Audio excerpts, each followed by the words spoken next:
एक ही बेटा। 3 बेटियां हुई तो माँ गुस्से से झल्ला गई। पति के मरने के बाद माँ को साथ रखना बच्चों के लिए भारी लगने लगा। तो फिर माँ ने एक दिन बहुत बड़ा फैसला लिया और माँ फोन पर रो रही थी। सिर्फ खाना ही देना होता है और शुगर की सुई लगवानी ही होती है। यही 2 काम शैलजा के लिए भारी पड़ता है। वह इतनी भी नहीं करना चाहती। कहती है कि मैं थक जाती हूँ, मुझसे होता नहीं। सुनकर मुझे बहुत गुस्सा आया। शैलजा मेरी इकलौती भाभी है, क्या इतनी कमजोर हो गई है कि माँ को खाना भी नहीं दे सकती? बुढ़ापे के कारण माँ को ठीक से उठना बैठना नहीं हो पाता था। उनके पैर घुटनों में हमेशा दर्द बना रहता। उस पर उनका भारी शरीर 2 कदम चली नहीं कि हाँफने लगती। अब इस स्थिति में शैलजा उनकी सेवा नहीं करेगी तो कौन करेगा? बुढ़ापे में बच्चे ही माँ बाप का सहारा होते हैं। माना कि उनके शरीर एक ही लड़का गोविंद था। माना कि उनके सिर्फ एक ही लड़का गोविंद था और 3 बेटियां। उनकी सेवा तो बेटियां भी कर सकती हैं, मगर वो हमारे पास आना नहीं चाहती थी। इसकी वजह वही सामाजिक ताने। लोग कहेंगे कि बेटा के रहते बेटी के यहाँ रह रही है। बेटा पर तो अधिकार है, पर बेटियों के पास किस हक से जाएं? माँ की व्यथा सुनकर मेरा मन बेचैन हो उठा। अगर वे आस पास होती तो मैं तुरंत चलकर उनके पास पहुंच जाती, मगर विवश थी। कहाँ लखनऊ, कहाँ लंदन। जब तक गोविंद दिल्ली में था जाना आसान था, अब संभव नहीं रहा। शैलजा दिन भर करती क्या है? बच्चों के स्कूल जाने के बाद उसके पास काम ही क्या रहता होगा? मेरी स्वर में गुस्सा था। सोती रहती है, कहती है कि मेरी तबीयत ठीक नहीं रहती। माँ बोली, तबीयत को क्या हुआ है? जवान है, आपकी तरह बूढ़ी नहीं। गोविंद का रवैया कैसा है? गोविंद दिन भर ऑफिस में रहता है। ऑफिस से आने के बाद वो सीधे शैलजा के कमरे में जाता है। वहीं 1 घंटे नाश्ता पानी करने के बाद खुसर फुसर करता है। वह तो उल्टा मुझे ही गलत ठहराता है। क्या कहता है माँ? यही कि मैं बिना वजह शैलजा से उलझती रहती हूँ। 72 वार्षिक महिला है। आप जरा सा टीका टिप्पणी कर ही दिया तो इसमें बुरा मानने की क्या जरूरत है? क्या वह बूढ़ी कभी नहीं होगी? कहकर मैं सोचने लगी कि बुढ़ापे में ही आदमी अपने शरीर से परेशान हो जाता है। तमाम तरह की बीमारियां उसे घेर लेती हैं, जिसकी वजह से वह चिड़चिड़ा हो जाता है। माँ को हाई ब्लड प्रेशर के अलावा शुगर भी था। न उनमें पहले की तरह जोश था, न की शक्ति। कौन कमज़ोर होना चाहता है? आज का नौजवान जवानी के नशे में कल की नहीं सोचते। अगर सोचता तो माँ की तरह यह हालत ना होती। मुझे शैलजा से ज़्यादा कृष्णा पर क्रोध आ रहा था। गोविंद पर क्रोध आ रहा था। यह वही गोविंद था जिसे माँ देसी घी का लड्डू कहती थी। हम 3 बहनों में गोविंद सबसे छोटा था, इसलिए उसे माँ और हम सब बहनों का भरपूर लाड़ प्यार मिला। इसकी एक सबसे बड़ी वजह यह थी कि वह लड़का था। 3 ऐसे में गोविंद का आगमन अंधेरे में चिराग की तरह था। गोविंद के आने के बाद माँ का सारा ध्यान उसी पर टिक गया। हम सब बहनें उनके लिए पहले ही बोझ थी, अब और हो गई। वे जब हमें डांटती रहती, मानो हमें देखना भी नहीं चाहती हूँ। गोविंद को कोई अभाव न हो, इसका हर वक्त उन्हें ख्याल रहता।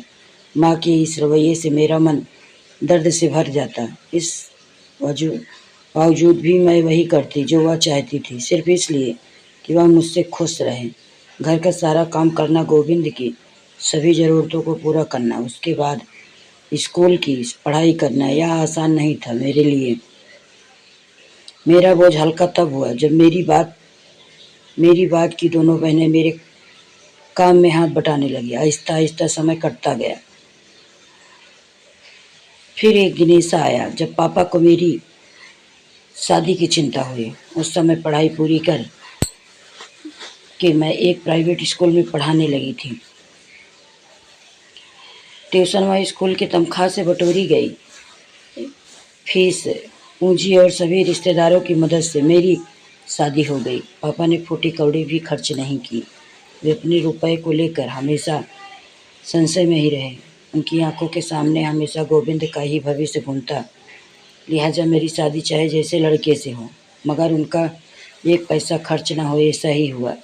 मैंने भी इसे कुदरत का फैसला मानकर स्वीकार कर लिया। इस बीच मकान मालिक ने पापा को मकान खाली करने का आदेश दे दिया।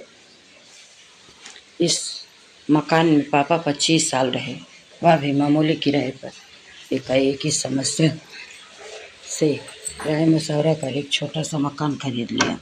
जाहिर सी बात थी, इस मकान का वारिस गोविंद ही बना। पापा अपने इस फैसले से संतुष्ट थे।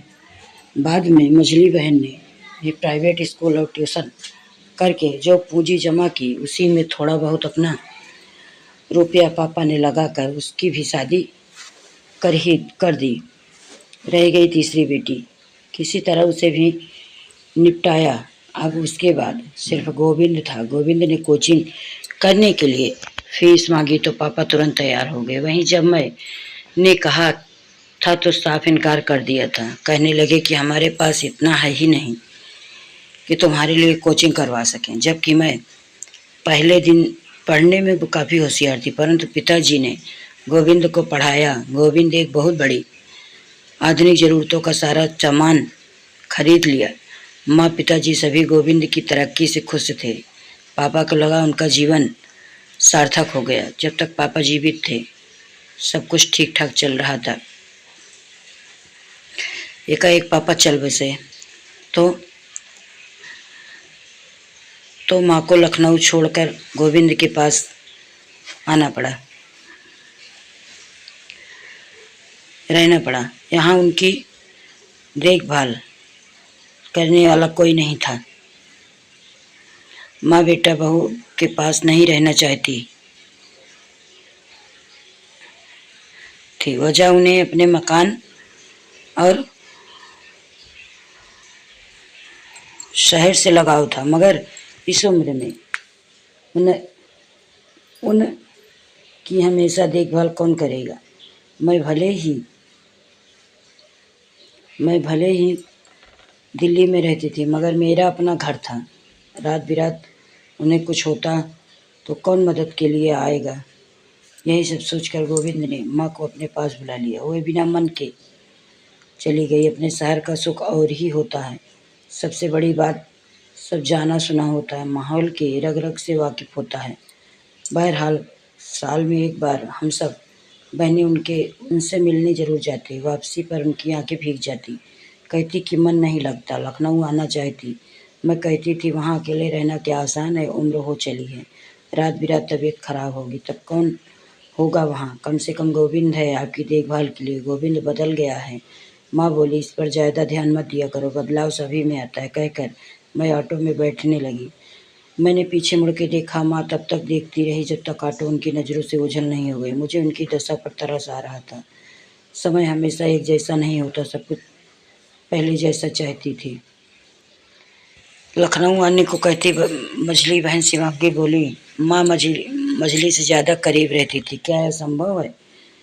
उन्हीं के पास रहना होगा, इसी में उनकी भलाई है। कैसी बात करती हो दीदी, तुम माँ के प्रति इतनी निष्ठुर कैसे हो सकती हो? शिवांगी का बुरा लगा तो रख लो अपने पास, तुम ज़्यादा घुली मिली रहती हो। शिवांगी को बुरा लगा, क्या तुम नहीं रखोगी? वह तुम्हारी भी माँ है। शिवांगी, जिम्मेदारी की बात है, बेटे की जिम्मेदारी बनती है अपने माँ बाप की सेवा करने की। हम रख कर गोविंद को और छूट दे देंगे। वह तो चाहेगा कि माँ को हम लोग रख लेते, कि निर्कुंस होकर जीवन जिए। तुमने सुना नहीं कि शैलजा ने माँ से कह रही थी आपकी वजह से हम कहीं आ जा नहीं सकते, हमें बांध कर रख दिया। दीदी ठीक कह रही है मम्मी, एक बार फ़ोन करके बात का जिक्र मुझसे किया था। तीसरी बहन सुनीता बोली। कुछ सोच समझ कर शिवांगी बोली, 2-2 महीना तो रख हो सकते हो, इस बहाने उनका मन भी हल्का हो जाएगा। कब इनकार करती हूँ, मगर इस अवस्था में सफ़र करके अलग अलग शहरों में आना जाना तथा उनके लिए आसान हुआ? कौन इतनी दूर का सफ़र मैं अपने पति से कहूँगी कि माँ को ले आएँ। शिवांगी बोली, बहुत आगे बढ़ बढ़ कर तुम बोल रही हो, एक बार कह कर तो देखो, तुम्हारे पति इनकार न कर दे तो कहना, सीधे कहेंगे कि जिसकी माँ है वही रखे। शिवानी का इशारा मेरी तरफ था। मेरे पति जमीनी व्यक्ति थे, वही शिवानी का पति धन पता नहीं कैसे नौकरी करते थे। दिन भर उनका ध्यान अंधविश्वास और भगवान पर ही रहता था। भावनाओं में बहकर वे दिल्ली चले भी गए तो वहाँ हमेशा ऐसा संभव नहीं वहाँ सुनीता का पति एकदम ठेठ प्रवृत्ति का इंसान था, सुनीता की सुनता नहीं था। सुनीता यही सब सोचकर चुपचाप हम लोगों की बातें सुन रही थी। रात होने को हुआ, हम लोग बात वहीं ख़त्म करके अपने अपने बेड पर सोने चले गए। सुबह गाड़ी सतना पहुंची तो शिवांगी के साथ सुनीता भी बनारस चली गई। मैंने उससे विदा ली। मेरा पड़ाव 6 घंटे बाद आने वाला था। मैं सोचने लगी कि समय कितना बलवान होता है। कहाँ हम सब एक ही शहर में रहकर पले बड़े और आज 4 लोग 4 जगह के हो गए। मेरा मायका लखनऊ में है, इसलिए मैं हर वक्त मम्मी पापा के लिए खड़ी रहती थी। बाद में पापा की तबीयत बिगड़ी तो वे दिल्ली चले गए। उन्होंने अंतिम सांस वहीं ली। मुताबिक हो तो ले जाओ, मेरे पास समय नहीं है, उसने साफ साफ बोल दिया। थोड़ा समय निकालो, माँ का भी जी बहल जाएगा। मैंने मनुहार की, उनका गोविंद दिल कहीं लगेगा। मैं उनके स्वभाव को जानता हूँ, तुम उनका स्वभाव भी देखने लगे। मुझे बुरा लगा। इतना ही फिक्र है तो रख लो उनको अपने पास हमेशा के लिए। मैं क्यों रखूँ, सबको तुम्हें दिया है। अब जब लौटाने की बारी आई तो हम बहनों पर टाल रहे हो। तो जैसे चल रहा है वैसे चलने दो। कैसे चलने दो, बीवी के मुंह ने तुम्हें अपने कर्तव्य से विमुख कर रखा है। मुझे अपना कर्तव्य मत सिखाओ। गोविंद बोला, मुझे अच्छे से निभाना आता है। कुछ नहीं निभा रहे हो, तुम दिन भर ऑफिस में रहते हो, तुम्हें कुछ पता रहता है क्या? देर कमरे में चले रहते हो, कभी माँ का हाल पूछते हुए बेगानों की तरह एक कमरे में पड़ी रहती हैं। मैंने कब रोका है? क्यों नहीं आकर हमारे पास बैठती? क्या बैठेंगी? जब बेटा बहू मुँह फेर लेते हो तो मेरे कहने पर मारे गुस्से के चलते गोविंद ने फ़ोन काट दिया और गुस्से तमतमाते हुए माँ के कमरे में आया। आपको ज़्यादा खुशी मिलती है अपनी बेटियों से बात करके, तो कहिए हमेशा के लिए उन्हें के यहाँ पहुँचा दूँ। दिन भर फ़ोन करके हमारी बुराई बतियाती रहती हैं। मैंने क्या कहा? माँ का रुआसे स्वर में कहा। बिना कहे इतना सुनने को मिल रहा है, क्या कोई अपने मन की बात भी नहीं कर सकता? माँ ने कहा, तुम्हारी बीवी तो जैसे जबान पर ताला लगा के आई है, उसका अपनी बेटियों से कह सुन लेती हूँ तो क्या गलत करती हूँ? माँ ने भी तेवर कड़े किए। मैं आपसे बहस नहीं करना चाहता, आप चाहती क्या हैं? गोविंद बोला, मैं लखनऊ जाना चाहती हूँ। ठीक है, मैं आपको पहुँचाने की व्यवस्था करता हूँ, मगर बाद में यह न कहिएगा कि मैंने अपनी मर्जी से आपको लखनऊ भेज दिया। माँ चुप रही। जिस दिन लखनऊ जाने को था, माँ की आंखें नम थी। उन्होंने अपने 2 पोते को ख्याल आने लगा। बड़ा पोता 7 साल का था। बोला, दादी आप लखनऊ क्यों जा रहे हो? आपको सुई कौन लगाएगा? खाना कौन देगा? सुनकर माँ की आंखें डबडबा आई। शैलजा खुश थी कि चलो इसी बहाने झंझट छूटा। अंदर से गोविंद का भी मन मुद्रित था, क्योंकि वह जानता था, मन बना लिया था कि जिस माँ ने मुझे पैदा किया उस रिश्ते की लाज उनकी अंतिम सांस तक रखूंगी। पता नहीं क्यों बरबस मेरा ध्यान उस बचपन पर चला गया जब माँ ने एक चॉकलेट गोविंद के लिए मुझसे छिपा कर रखी थी। संयोग से मेरी नज़र पड़ी तो मैंने अपने लिए मांग लिया, तो माँ ने साफ इनकार कर दिया। बोली, यह मैंने गोविंद के लिए रखा है। मैं मायूस दूसरे कमरे में चली गई। माँ बाप बूढ़े जब होते हैं तो बहुत असहाय कमज़ोर हो जाते हैं। एक माँ बाप 4 बच्चों की परवरिश कर सकते हैं, लेकिन 4 बच्चे एक माँ बाप की सेवा नहीं कर सकते। यही आज के समय कर सकते हैं। मेरी वीडियो अच्छी लगी हो तो मेरी वीडियो को लाइक करें, शेयर करें, सब्सक्राइब करें।